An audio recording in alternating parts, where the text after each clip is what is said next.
जब चीरहरण हो रहा था तब भीष्म पितामह चुप क्यों थे? कौरव और पांडवों का युद्ध अंतिम चरण में था।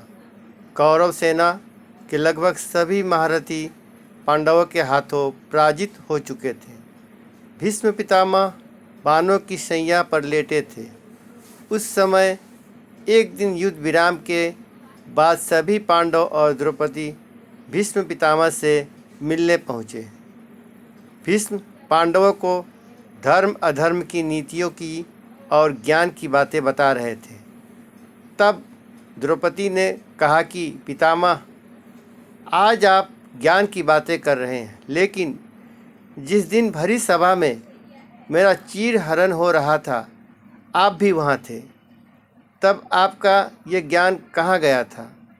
आप उस समय चुप क्यों रहे? मेरी मदद क्यों नहीं की? आपके सामने अधर्म हो रहा था, लेकिन आप कुछ भी क्यों नहीं कर सके?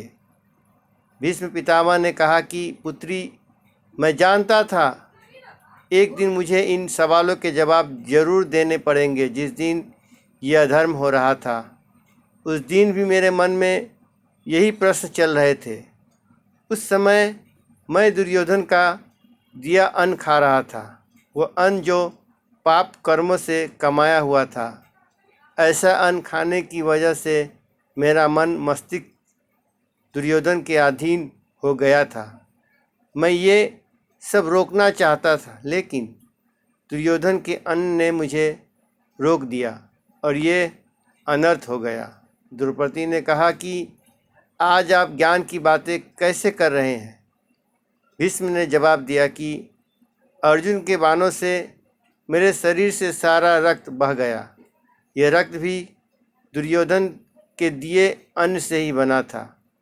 अब मेरे शरीर में रक्त नहीं है।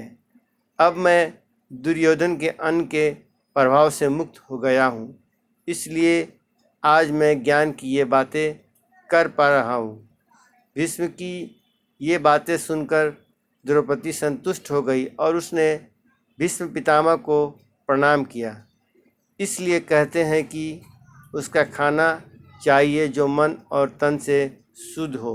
अगर पापी के कमाई खाओगे तो आपको भी पाप होते हुए देखना पड़ सकता है। इसलिए भगवान श्री कृष्ण कहते हैं, अगर सुकून चाहते हो तो फिर कुछ चाहते ही क्यों हो।